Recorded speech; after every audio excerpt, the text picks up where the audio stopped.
Well, what is happening with the farmers is extremely unfortunate, considering that they have been protesting for minimum guarantee of MSP support is still being denied to them despite a commitment made by the government of India.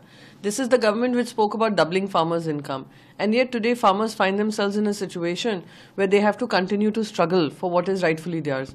And for them to oppose the Bharatiya Janata Party entries is a sign of protest against all the promises made to them and not being able to fulfill it. And yet every day on the floor of the house, they talk about how much he works towards the farmers' welfare.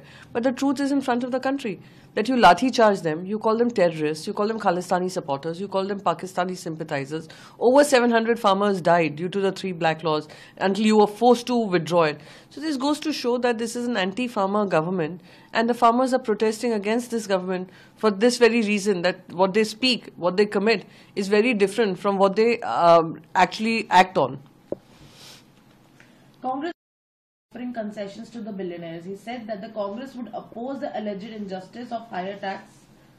Absolutely. The burden of tax is now on the middle class and those who earn a salary, and the corporate tax. The collection of corporate tax has reduced far more than the income tax. And today the burden of all the expenses that the government of India makes is on the hard-working individuals of this country. What is unfortunate is that these corporate houses take big amount of loans. Some run away to another country, are living safely, thanks to Mr. Narendra Modi's government, who said they would go bring all the black money back, they would bring these industrialists back who have defrauded the bank loans. Today their loans have been written off. While an Aam Aadmi who's struggling to make his days meet, his ends meet, while earning a salary, is also paying, holding the burden of paying the income tax. But their personal income tax has now far outgrown the corporate tax contribution towards this country, and that is a crying reality. It's shameful, and also goes to show that this is a government which is anti-Aam Aadmi, more for pro-capitalists. Strongly to a recent viral video from Madhya Pradesh, where 3 minors were seen being beaten and forced to chant Jai Shri Ram.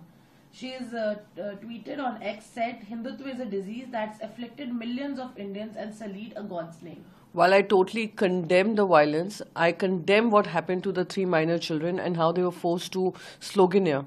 But I absolutely disagree with the casual comment made by Iltija Mufti to connect it to any radical forces being connected to religion is extremely unfortunate.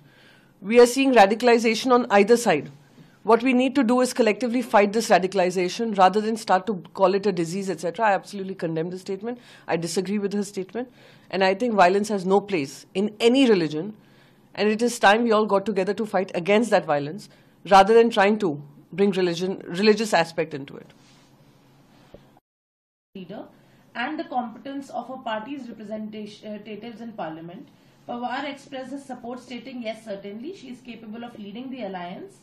Yes, this is something even I said yesterday when I was asked this question, that considering that they have put up a brave fight, a strong fight against any forces which work against the interests of India, against the interests of West Bengal, and the people of West Bengal have supported her, her spirit of fighting, her spirit of social justice, her spirit of taking everyone along, and her leadership skills are for people to see. And if she has expressed an interest, it is for the senior leaders in India Alliance, whenever they do meet, whether this could be taken forward. But however, nobody can have doubts on her ability to be able to lead as a strong leader, as a powerful leader, and as a leader who takes everyone along.